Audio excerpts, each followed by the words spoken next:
All right, sounds good. Let's go for it. I think we've waited long enough.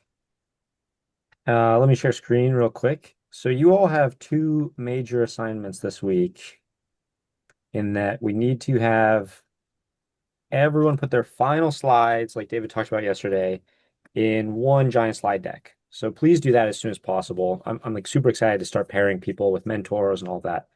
So yeah, this is in your homework for this week. Two slide decks are linked here. Please start like moving. You can use the previous slides you've already made, just move them over, maybe add a fun image or two if you want. But yeah, please do that as soon as possible.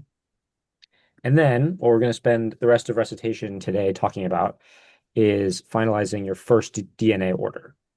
So this year, since we do have access to the cloud lab, and we can all kind of contribute to that, we'll probably try and do multiple twist orders. So don't stress too much. You don't have to get it all right on the first try, but this upcoming week or two, try to finalize your first constructs. So yeah, that will be in the spreadsheet that I shared during lecture yesterday. So you can find it here, and it's going to look like this. And I can put this in the Zoom chat. But I'm really looking forward to this because all of us are going to be contributing to this huge spreadsheet. We'll get all of our cool projects going, and then we'll start ordering DNA and reagents. So yeah, but primarily let's focus on DNA for the next like week or two. So yeah, today we'll talk about how to fill this out. So if there's any confusion here, like we need to clarify that. So by the end of this recitation, if you do not understand how to fill out this spreadsheet, like please vocalize that. I'm hoping it's fairly straightforward, but I think the trick will be doing your actual DNA design, hopefully. But yeah, as you're used to, putting your name, how to grow username, please provide like a little description about your project here or what you're ordering and why. Provide a link to the actual benchling or kernel or I'm open-minded here, but I need to have some file that is fully annotated so I know what to order. And then, yeah, some of you will order clonal genes. I think that will be the easiest option. But if you're getting creative with your project, you may want DNA fragments. So I need to know whether you want adapter sequences on or off. So Twist has some like extra flanking DNA regions that make it easier for them to build the DNA. It's probably fine in most cases, but there are some reasons why you might want those turned off. So I need to know that. Um, Also, to be clear, like your node lead will place the DNA order. So make your notes and whatever they will need in the spreadsheet for them. But we'll also all be able to, kind of see it together. And then, so if you're doing a clonal gene order, we need to know what vector or backbone to put your fragment, your piece of DNA into. So like one example of this is like this chloramphenicol high copy backbone. You can find the list of vectors on the Twist website. I think I have it pulled up here actually. Yeah, so you can look through this. Um, if you're ordering things for the cloud lab, I would prefer if you just lean towards chloramphenicol as your like antibiotic resistance because I have like a lot of chloramphenicol plates already and like anyway, it just makes my life a little easier. But open-minded if you have other antibiotics that you need to work with. All right, so we got yeah, put any notes here. And then just as a sanity check, I really just want like the plain text sequence. I just want to be able to like copy paste, make sure this like matches exactly. I don't like miss like a nucleotide or something. Yeah, so just put that there and then don't worry too much about this cost. Uh, Choose the delivery location. This will be on the other spreadsheet, it'll be your node or Ginkgo. And it doesn't have to be one or the other. You can do like half of your project. If you want to send some DNA to your node and some to Ginkgo, that's also fine. Yeah. So this Friday will be the upcoming like deadline for MIT Harvard students to get their first DNA orders planned. And then for the rest of the nodes, we'll give like another week or so for everyone to plan and design their constructs. So yeah, anyway, hopefully it's straightforward. With that being said, I'll check the comments in case there's any confusion. How much chance do you know? Yeah, that's a good question. I don't know yet. Well, this will kind of depend on the Twist budget and everything. I don't know. I have to defer to David and Emily and whoever is making these decisions. But I would lean towards planning as much as possible because the more we can say we want this order, we have a like rationale, the better, right? So yeah, I think go ahead and be optimistic, and then we can recalibrate as necessary. So, like, I'm guessing some of you MIT Harvard side will plan out like a whole bunch of DNA, and then maybe we end up ordering like a subset of that. So yeah, okay. Oh, I'm seeing there's people in the waiting room. Yeah, if anyone can help me let those people in too, that'd be great.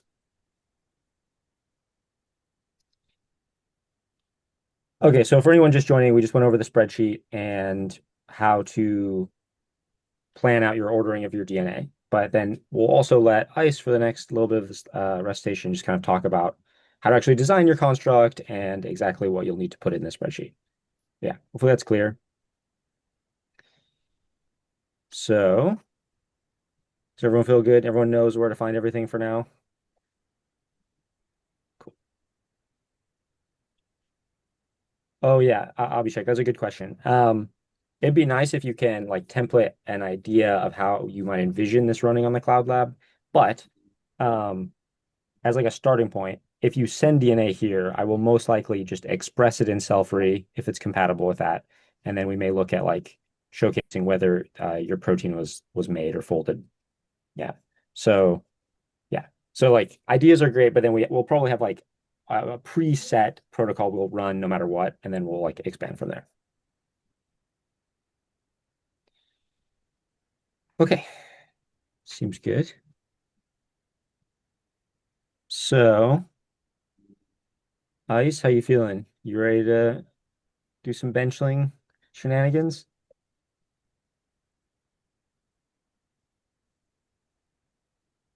Can you hear me? Yeah, we got you. Okay.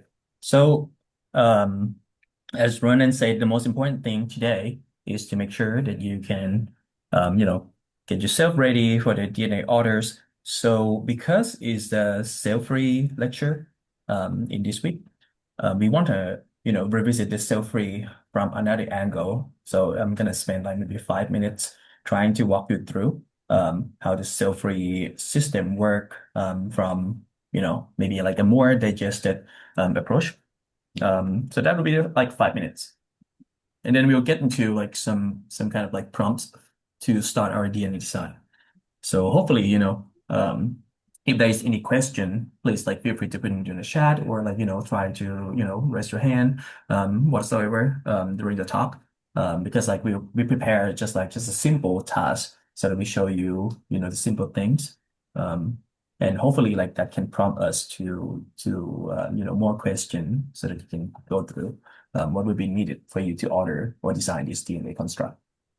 So let's get to the cell free first.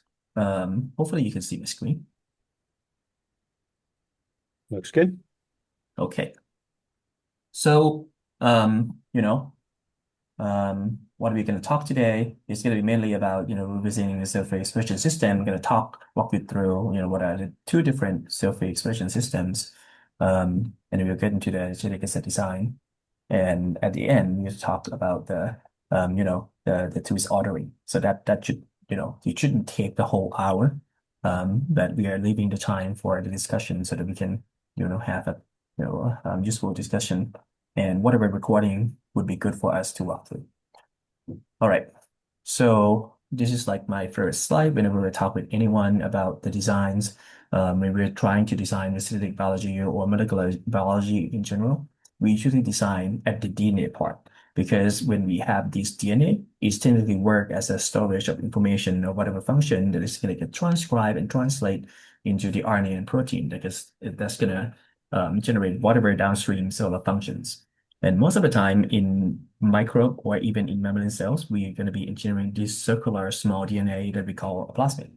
So most of the time, you either have to use a plasmid, or order a plasmid and then use it as is. The linear DNA is also useful, um, but it's a lot easier to work with a plasmid DNA for various reasons.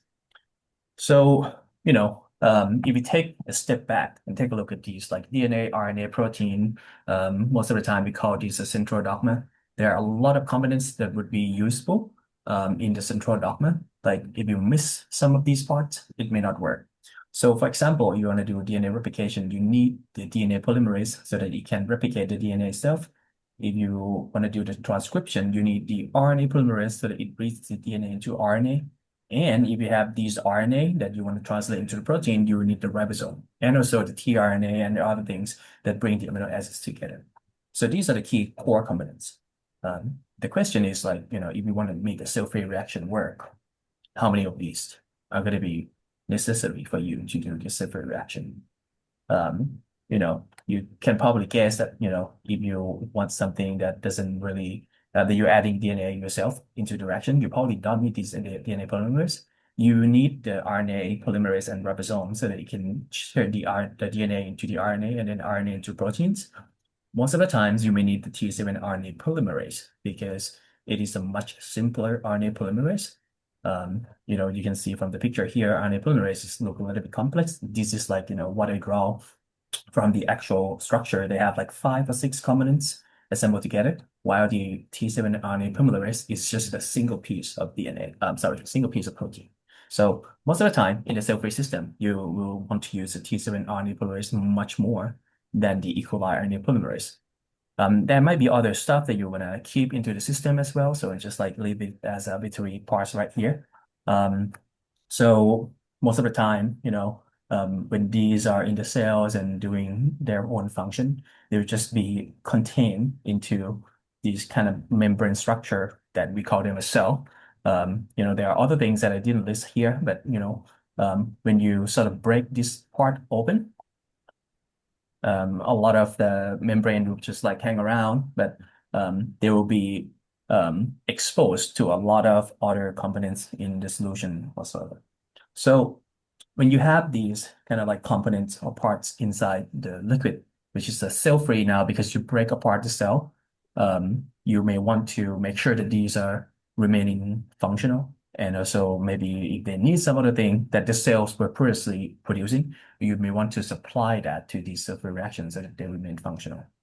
So the most important thing that you probably want to add into the cell-free system is the plasmid DNA so that it can work as a template so that it can give you the RNA or protein that you are looking for. If you are aware of like what we worked on yesterday, where Ali, one of the speaker yesterday, was showing us how to pipette mixing the cell-free system with the DNA, and then you get the colored RNA, and then like right now they probably like give us the protein signal already. So that's like how we actually do by adding the plasmid DNA with the cell-free extract. So before we go too far, I want to like point out to one of the review that if you have any question, please go to this review where my friends in microGBIT lab has been working on. It's quite a long review, but the figures are great. So 2 things I want to show you and kind of like have you take away for today on the cell-free stuff is that there are 2 main types of cell-free system. One, we usually call it the cell lysis or the TXL system, where they can do transcription and translation. Most of the time, you take the microbe, you break them open, lyse them, and then you have this extract, and you add some other things into it. In that case, it's going to be the extract that can be used right away. You can keep this frozen, and then use it whatever you want by adding a DNA in, or sometimes you freeze dry it so that it can be stored much better. The other part is a more complicated process. So this part is usually referred to as pure, P-U-R-E. They have some, acronyms for this pure, but it just means being pure because you take the cell lysate and do some purification. So you have these minimal parts like tRNA, ribosome, some factors, and then some energy regenerations process. And with these, you can actually use it the same thing as a cell or the cell lysate so that you can make the protein or some other parts. The main reason that, this PPO might be preferred over the TXCL, despite being a lot more expensive, is that like some components that was in the cells can sometimes inhibit whatever function that you're making for the protein. So there'll be some cases that the PO will be much better than the TXCL. But again, you have to do some purification of these parts and then mix them again. So, sometimes we refer them as a reconstituted like parts so that you can do the cell-free reaction. So again, the cell lysate and pure system are the two main things that people are using in terms of the cell-free reaction. And just a final summarize these processes. There are a few main steps in a cell-free reaction. First, you have to prepare these cell-free expression system master mix, either for the pure system or as a cell lysate. Sometimes you can um, purchase them from vendors, but if you are looking for a specific system, you may have to prepare them yourself. The DNA, you can also prepare them yourself or order it as is. Most of the time, you have to design it so that it's compatible with the system. In this case, it's very important that if you were to use any cell-free expression system that we're going to use in this class, you may want to use the T7 system, and you will need the T7 specific promoter, terminator, whatsoever. The thing that you would do in the lab, if you're doing this yourself, is to mix them together and then incubate them at a proper temperature. So these four steps are the main things that you probably want to look at when you're working with the cell-free systems. So, hopefully these are, give us a pretty good and brief summary of like what the cell-free reaction is, what are the, similar types, a lot of these serve as a basis for whatever application that the speakers were talking were, showing you yesterday. And because we showcased that, we're gonna have to look for this compatible T7 system or whatever that would be good for the cell-free reaction. I sort of like want to show you through benchling or as some DNA editors, like how to get this available or something like that. So looking back into the bootcamp or maybe the very first recitation that we were working on, we introduced two tools for the DNA editing or DNA reading. We have been trying to use benchling for most of the case, but I want to point out again, there are some functions that benchling may not be that easy or obvious to use on. So you can go to Snapgene or Snapgene Viewer, which is the free version.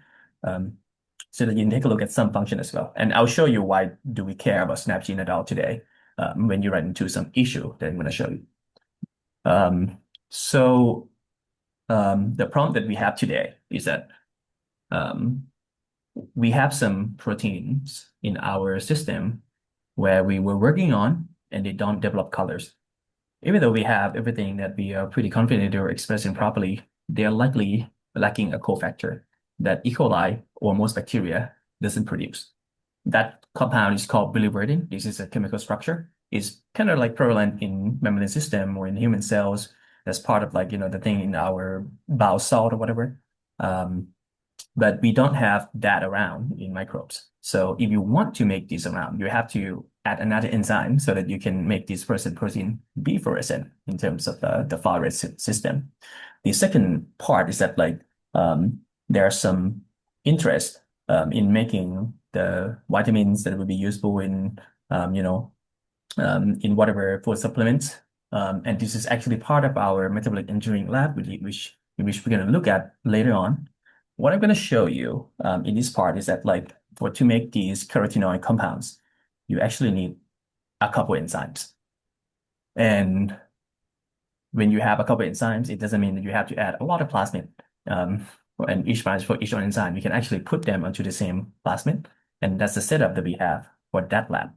So if you want to reconstitute this into the cell-free reaction, you may have to do the other way around by like taking the plasmid that have like 3 or 4 enzymes and put that into the cell-free and then add the cell-free into the same mixture, similar to what Kate was showing you how to, make multiple proteins or enzymes into the same mixture, trying to make it doable in space, something like that. So we're going to try these two prompts. And at the end, we'll try to go through the ordering options of twist. Again, there are a couple options of vectors that you can work on. There's some adapter option, these are going to be revisited again when you're doing the actual ordering. And if you want the linear fragments, you have to make sure that you check what is the requirements, whether you need an adapter or not. At the end of the day, you just add into these forms where there are, these forms that you have to fill for the designs to be ordered through Twist. These are what it looks like, and Ronnie can show you at the end again on how this should be. All right. So before that, I want to take a step back and maybe like look through the question again, just in case there's any concern about the self-read stuff before we go into the design. So maybe like Ronan, if you can help read the chat as well, and if you see any outstanding questions I can address right now. Otherwise, I'll go through maybe one or two and get into the dimensioning as soon as possible. I don't see any questions. I think you're good. Thank you for Nice. going over those different systems. That's great. Yeah, so at Ginkgo, it will probably use a lysate driven system, crude lysate. So as the wild type RNA polymerase, so T7 RNA polymerase. So yeah, in case that's relevant for any projects, I know talked to a few students on the MIT side who's that was. Um, but yeah, no, I think let's do DNA stuff and let's work on the designs, and then I think that'll Mhm. be helpful for everyone. Sounds good. I Yeah. have So a again, we question. will need the T7 system. Oh, sorry. Go ahead. So I was wondering if you guys gonna do like a walkthrough for a full like DNA design, like how to understand like where do you need to edit and intervene, and then like how to express it through benchling and upload like the form and stuff. That's what we are doing right now. So I'm gonna go through the benchling form and other DNA looking, like when I change my screen sharing from PowerPoint to the browser. So let's get started. Um, so hopefully you can see my screen, and it's a different screen now. It's supposed to be, um, sorry. Do you see the browser? Yeah, we see benchling. Okay. So before we go further, I wanna maybe like open one DNA part, which we have for our own cell-free system. So this is like what it looks like on benchling when you have, um, you know, some plasmid or some DNA. There's some option around here to look it as a plasmid, as a linear map or whatever. So this is what you're gonna see when you go to your benchling parts. You may not have this right away. If you're looking to see some of the plasmid we have in-house for the course, you can ask Vernon or the TAs to point you out to like some other parts. But otherwise, I'm going to show you how you go into the public database and take a look into, what do we have to do, to get something that would be functional. So um, let's take a step back onto the the question that we are working on, trying to make the fluorescent protein that may need the cofactor to be functional. So I skipped some steps to, go into this paper. And just going to show you some of their figures um, in their system. So technically, there are these proteins that cannot function unless you have the, biliverdin cofactor in the system. You don't have to go through them, but technically, what they say right here is that you need an enzyme to make sure that these are functional at these like particular wavelength. So when I get these, read this paper and they refer to the Aegean plasmid, they have these, you know, plasmid listed on Aegean website. So if you are on your browser right now and you go to Google, type like mRhubarb 713 to Google and add Aegean as well, then you're going to come into this one. When we come to this part, what I want to show you is that like right now, I think benchling is down on some of the function. So most of the time when you're trying to get a new DNA, what I'm trying to encourage everyone to work on is to put the link right here and just import that from the website. But you can see that like at this moment, I'm not sure for how long, Hmm.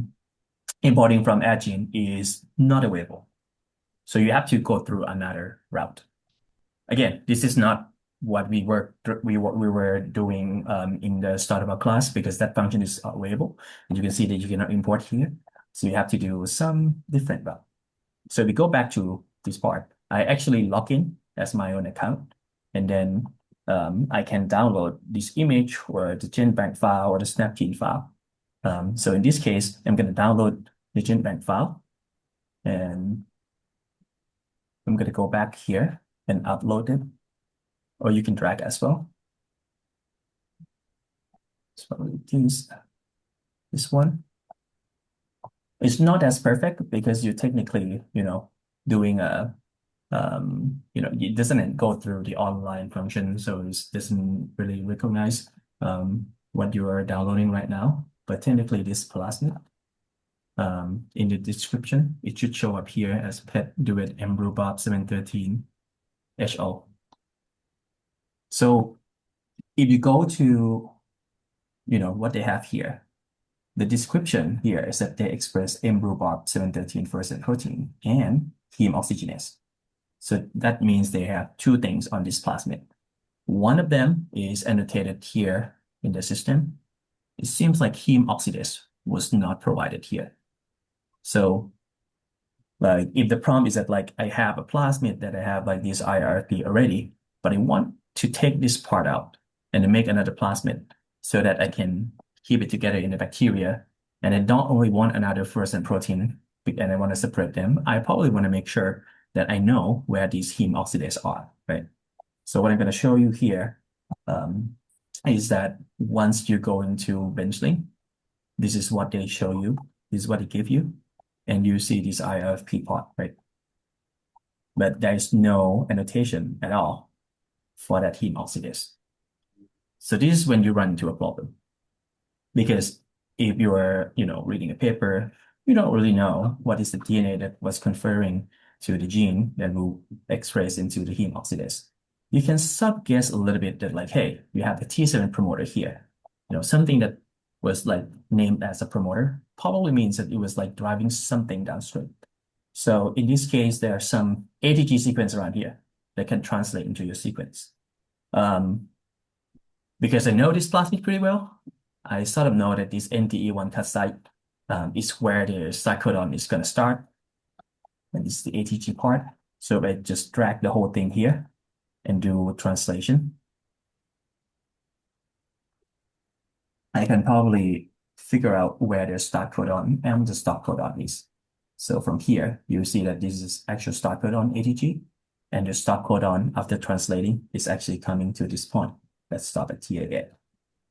However, this is like, how the people who know what this pet duet one or whatever it means, for you guys, it may not be that obvious, right? So I'm going to do another step by going into SnapGene.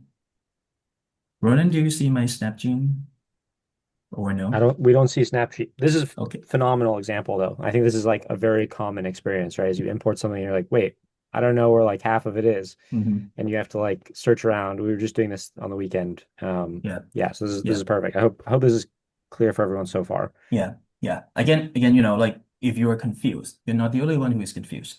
When I worked with these plasmid for the first time, I was also confused, and I'm trying to share how to troubleshoot this from some approaches. So hopefully you can see my SnapGene part right now. Yep, looks good. So on this SnapGene, I actually download the same thing, but I download as the .dna, which is a SnapGene file. And I just like going to open this plasmid up. It's similar to, what we found in Benchling, right? It was missing some part here, right? It doesn't have any annotation. What is the actual coding sequence? So we go back to the map. One thing that was pretty useful on SnapGene is that it can help you show some enzyme cut sites, some features. You can show and hide on this left-hand side here. It may look a little bit different from SnapGene to SnapGene Viewer, but they're close enough. One thing that's very important is to show translations and open reading frames here. If you click right here, it's going to show what is similar to the HTGAA website. So you see right here, IRFP, this is one of the open reading frame, right? And the other one, which is another open reading frame next to another promoter, next to another T7 promoter is likely another open reading frame or coding sequence for the heme oxidase. So if you click that and go to sequence, you actually see this open reading frame highlighted. So with this, if you seems like it doesn't let me do manual copy, but I'm actually typing Control C right now, and I'm going back to Benchling. So I have to do screen switching again. And hopefully Does you're Benchling back. have that same feature where you can see the open reading frame? I'm not entirely sure. let me take a look. I'm gonna. Yeah. So because I'm not quite sure if Benjamin has that or not, maybe they were around. Maybe it's this one, but it's not as clean. You Yeah, can that's what I go was to, thinking about. Yeah. Does it show yeah, it? yeah, it shows as the green thing up here, Okay. but it's not as clean, right? So that's why I Yeah. like Snapgene better. But here I actually control Z from Snapgene already and just like do control V right here to find where it is. It's actually matching what it was annotating in the first round. So this actually being oxidase or the HO of this plasmid. So, all right. Just in case like it's not as obvious to you guys, what I really want to do here is that I have another plasmid that was expressing, something similar to this IRP part, but I want to have this heme oxidase on another plasmid. So what I'm gonna do is that I'm gonna go and look into some other plasmid that might be compatible, and maybe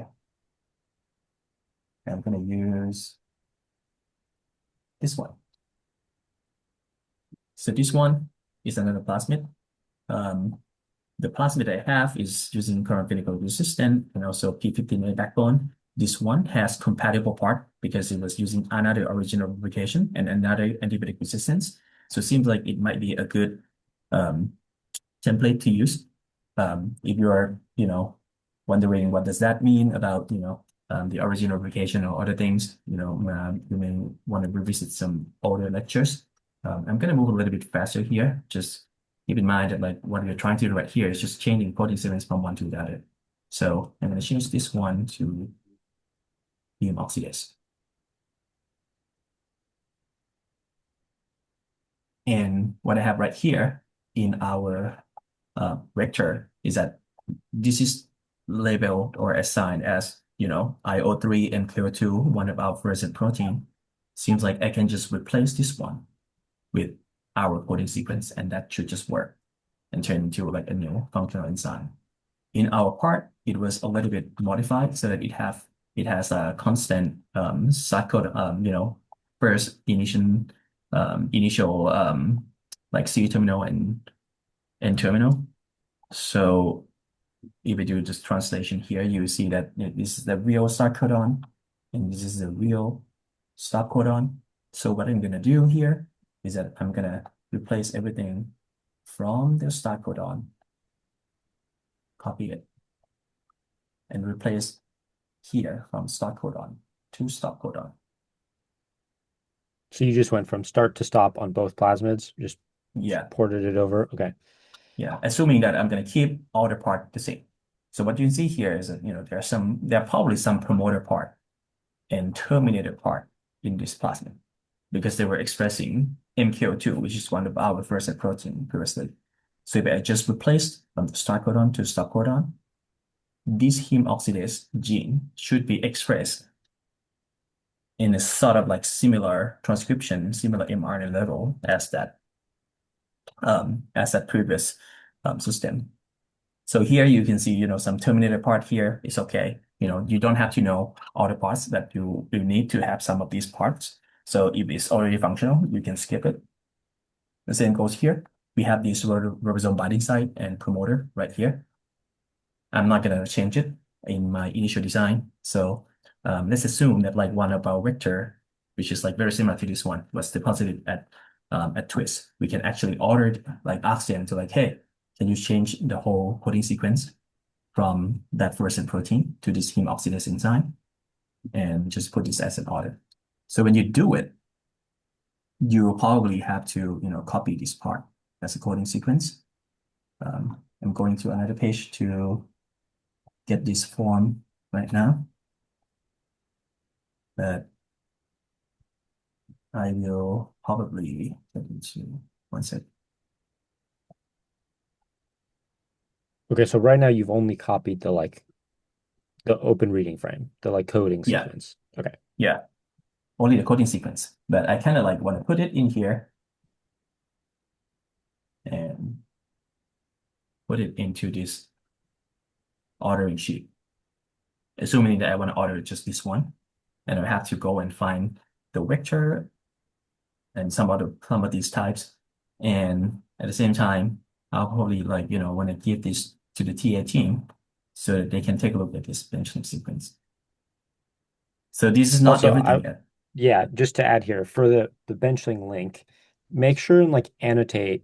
So either have the benchling link be just the piece you're ordering, or if you have the whole plasmid, that's fine. Please annotate the exact section that you want ordered in the other, like in your twist order. So like that way we Mhm, don't have to look at it and be like, wait, what part did they want ordered? So just make sure you like annotate it appropriately so it's clear. mhm. So let's do something sort of similar, but um, in a way that would be closer to what you're gonna order. So I'm gonna go to this pet 2D8, download it,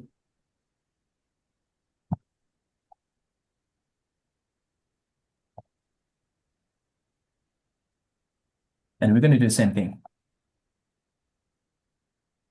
for this heme oxidase. I'm gonna copy this and say this is like heme oxidase.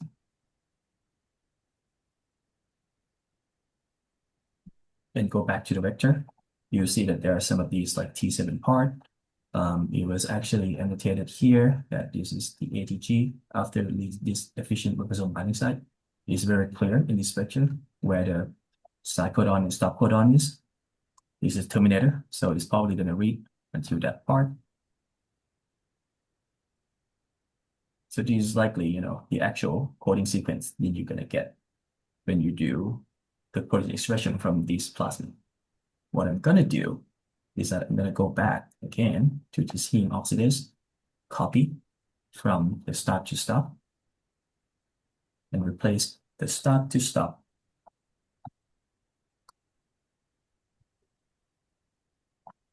with the heme oxidase that I have.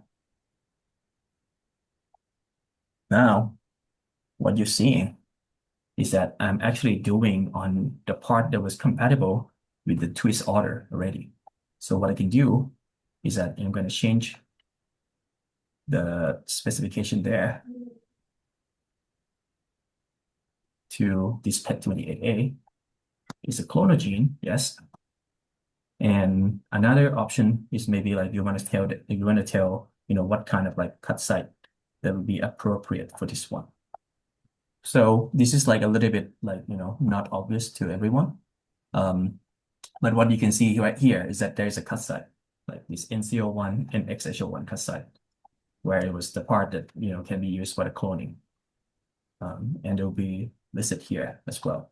So these are some part that would be something that will require you to, specify in your order as well. So in this case, I'm going to change it to this new system in state.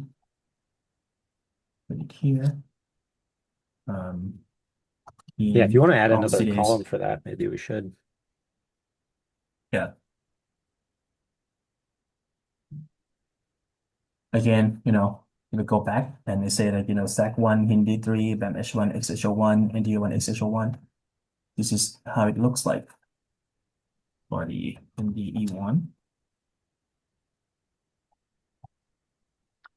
XHO1.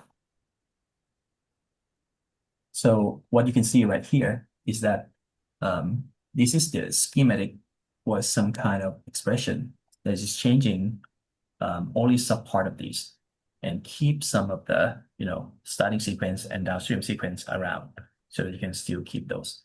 So you will change on that part, and it's gonna look like this instead.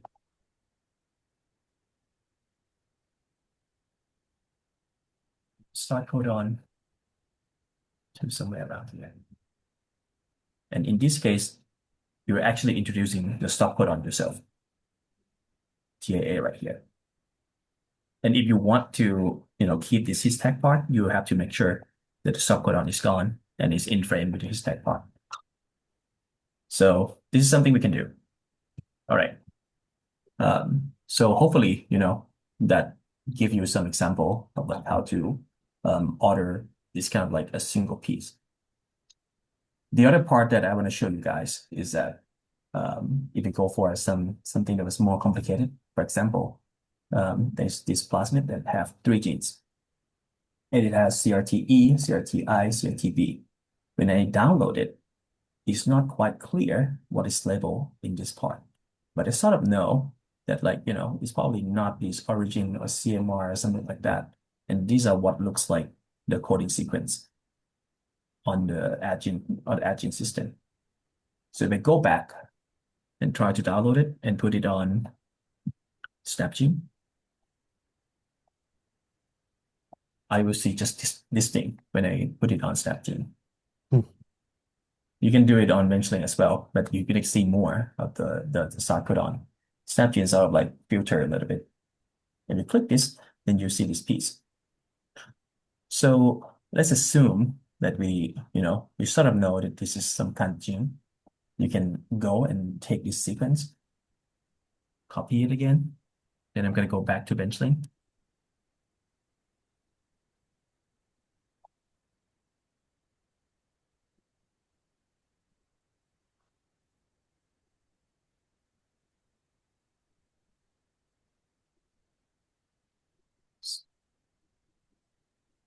Let's see. Let's see. Oops.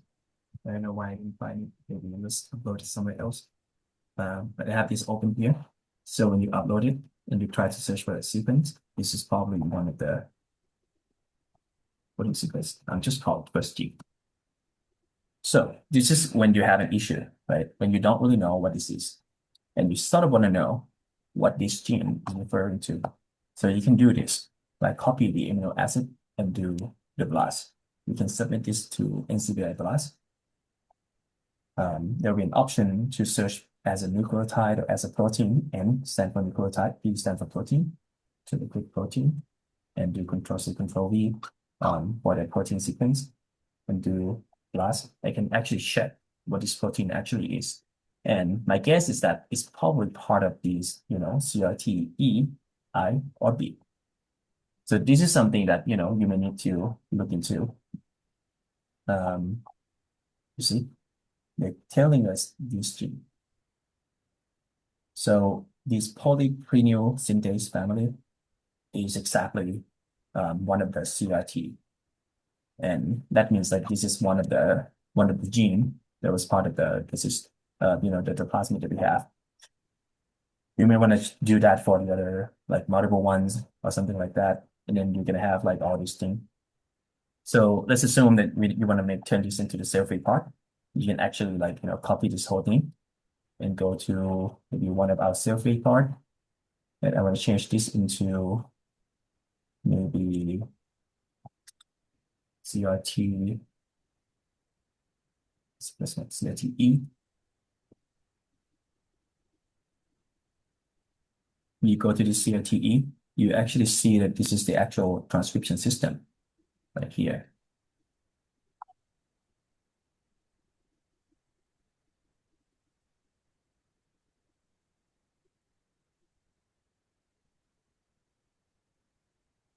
This is the current coding sequence that we have. For those of you who are not familiar with benchling, it's kind of hard when you look at the sequence that was like cut off at the end, right? There's one function in benchling that you can do right click and reindex. So you tell them that, hey, this is the new start location. It's going to move the whole thing. And now you can actually see this whole coding sequence that was connected. That's a nice little trick. Yeah, so when you run into this issue, try to do this kind of trick. And here, I'm going to change from the start codon, in which I label the prefix here, to the stop codon at the end of the suffix. And just put those sequence that stand for the CRTE into here. You see that you sort of take 2 stop codons from there to here. So I probably need only one. So I'm going to delete this part from the stop codon. And this is one of the plasmid. So technically you can use this plasmid and combine with the other 2 or 3 plasmid that confer to those genes that can make those carotenoids and put into the cell-free system, and you can potentially just make those pigments, the carotenoid compounds, in the cell-free reaction system as well. So I think I'm gonna stop here. I know that like it's kind of quick and it's may, raise a lot of questions, but I wanna stop here so you can see how it looks in terms of like trying to order things. Um, Like and one if you one were question I'll ask is where specifically should we be wary of introducing like frame shifts versus where is it kind of like not a big deal? Mhm. Yeah. So the friendship is, the way that the DNA was transcribed and where the mRNA was translated into the protein is by taking these three nucleotide as a codon and turn that into a coding into a protein, right? So you have to be very careful for the mutation or deletion that may occur in your system. For example, if you take the whole thing and you forgot this one nucleic acid, you see that you're not making any protein because the Yeah. start codon is gone, right? Similarly here, I'm going to do some control Z and I make some mutation around here. So if you copy, but you didn't copy them kind of like, you know, properly, and you add some extra nucleotide right here. What you make is that you're gonna make like completely different thing and also having this early termination. This Mhm. asterisk is a termination. So you actually add early termination into your protein you're trying to make. So you actually change from something that was supposed to be maybe like 300 each amino acid into just 100, and that's probably get rid of that function. So when you copy anything, try to make sure that you do this translate. And to do that again, I'm going to show you again. Do the right click and go create translation. You can choose like whether it's a top strand or the bottom strand, so it's forward or reverse, and give them this name. And this is potentially your protein you're going to make from this DNA template. And, if you are not quite sure what you want to clone into, I'm going to try another kind of route. So let's say that, you have, um, you don't really know what vector you want to use. You want to do it for cell-free, and you know that PAC19 is going to give you a lot of plasmid. That's something you sort of know, right? So you don't really care what these are. What you care is that you want this whole thing that have your gene to the promoter and include the terminator as well. So even though that this is what you want, you should actually copy the whole thing and put it into this PUB19. And usually it's going to be a replacement of this, what we call MCS, multiple cloning site, and just paste it right here. And to help TA, I'm going to label this synthesize. And this is what I'm going to put into the ordering sheet.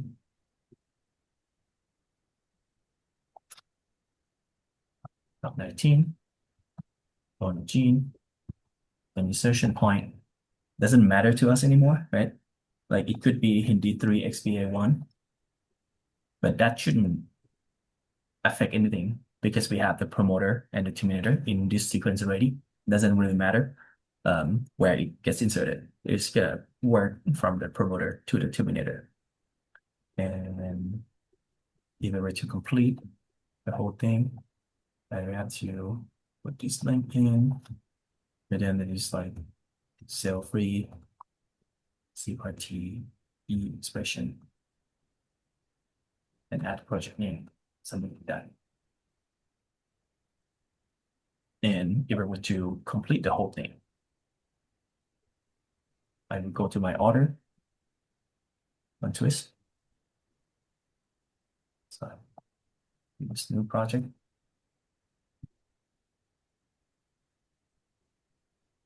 Select a clonal gene. I tell them I'm going to do a manual import. So add this in, CRTE. So it's going to be exactly what you're going to prompt yourself to do. But it's going to be a TA who put it in for real.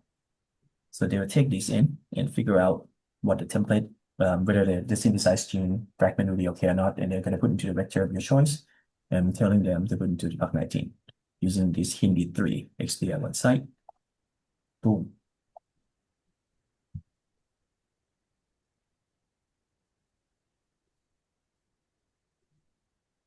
Like the boom. And now you have something that's going to be standard. So this complexity is going to tell you whether it's hard to make this thing or not. If you have standard, it will be good. And then just like copy this price and put into the order sheet as well. I want to do it at MIT. So I'm gonna put it MIT here. And this is ready to be ordered right away for the project. I'm gonna try to make like cell-free carotenoid, something like that. So, all right, I think that's a lot of like showing that I walked through. Hopefully you can come back to this recording and like look for some specific clicking that you might be missing. And I'll just stop here and try to respond to the question that some of us may have here. One other thing I'll mention is on the twist ordering website, you can also then click in now and see your full construct. Like I think, yeah, so if you just click like on that whole row or something, it takes you to a page that has your whole plasmid. You can download that, Mhm. upload it back into Benchling or Snapgene or whatever, kernel, whatever you're using, and just like sanity check yourself, make sure it looks like how you think it's going to look. Um, and then there was one good question about the directionality of the arrows on the benchling diagram. And is that Mhm. representative of transcription, or is that something Mhm. else? Yeah. So back to what Ronan mentioned, I'm gonna do download GenBank. I'm gonna do upload here, import, choose a file. It doesn't really accept anything but the DNA file. So if you have the zip file, you have to extract it. Um, that is for here. It's just a sequence. This is the actual CRTE in Pub19. And they label your stuff as insert right here. So this is going to be good to go. If you really want to double check if this is like looking at like the right thing or not, you can do this trick by do auto annotate and just tell them, hey, I have this CRTE gene here. Can you look for something that looks similar to what was happening in the CRTE? And it's going to start labeling your stuff here. So you can see is they have the T7 promoter, they have the eurosome binding site, they have this what we label the first gene, and also have this terminator. So this thing is probably good and ready to go. And once you translate it, it's going to be starting from the start to the end without having any star before what we plan to be a star at this TAA site. And that means it looks good. And another question that Ronan mentioned briefly is the directionality of these things. Keep in mind that all the DNA reading is directional because if you want to do the transcription from left to right, it's actually referring to the top strand where you use the bottom strand as a template to make blah, blah, blah. And if if you put the promoter on the reverse direction, it will read on a different direction and you will not get your protein. For example, if you have these, promoter, and I copy the reverse complement and put it right here, where the promoter was like driving to the left-hand side, it's not going to give you this thing. It's going to give you the sequence on the left-hand side instead. So you got to be very careful on the directionality. And hopefully like the TA can help verify that everything is in the direction that you want to order.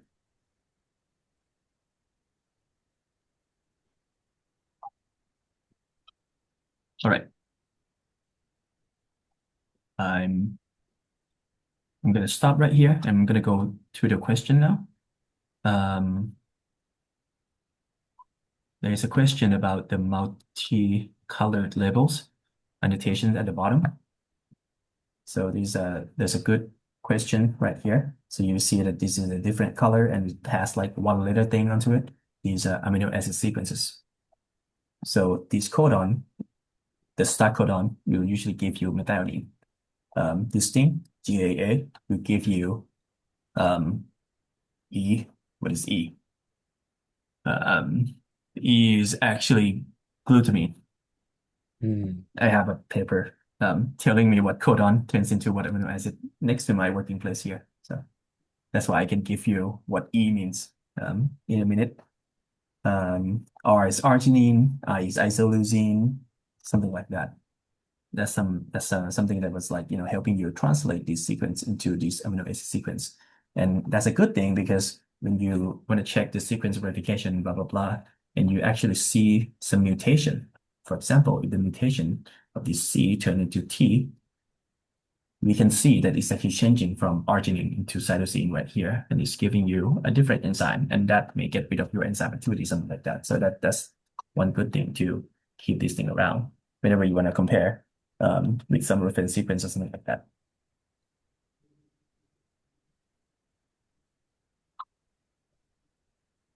All right. So hopefully that helps. I'm going to stop the screen sharing now and let anyone who has question to raise your hand. Otherwise, I think we're good for this recording. And if there's a question, just revisit this walkthrough of benchling, or just get in touch with the TA so that they can help you with some of these issues. I'm having a mini chat with Jason in the comments, but I was just saying that I would advise making like an AIM 0.5 of your project. Like, for example, if you're really wanting to do some mammalian cell work at some point, I would make like a halfway step where you're going to do something in cell-free or do something with E. coli or bacterial system, just so you have like almost guaranteed some data for your final project in the event that like the other preparations take a bit longer. So I think that also it's helpful to have like a preliminary step or data to show to like continue your research onwards after the semester ends. But Yeah, I want to add to that like if you're doing it as a global listener, you're not doing the actual experiment, but you want to plan this, just that maybe like when you have things ready, you want to put it into the actual work. You have to choose the correct vector. Like for the mammalian vector, they will need the mammalian specific promoter, the mammalian specific terminator. So those are something that you have to, you know, choose the right DNA sequence to work on. Again, we may not have the speed of the wet lab here or at the nodes to work on the mammalian cells because they usually takes more time to grow. So I would encourage that, if you have some plan to do the wet lab stuff, either at the MIT side or at a cloud lab at Ginkgo or at the nodes, the mammalian cells or something that grows slower than bacteria may not be that feasible in the course of the class, something like that. But we're not trying to stop you from doing that.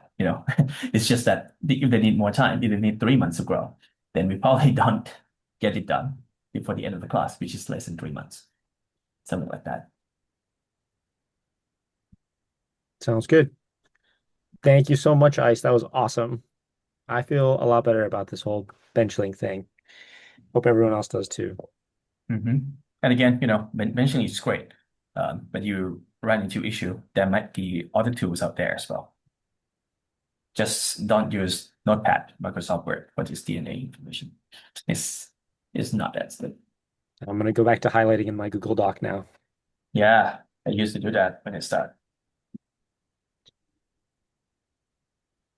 Yeah, I don't know. I guess we can stop the recording, I think, now, and maybe just kind of hang out for a minute if anyone has other questions or specific constructs they want to talk about or share a screen. It's fine. Yeah, you can use that time for any specific question. Like feel free to raise your hand.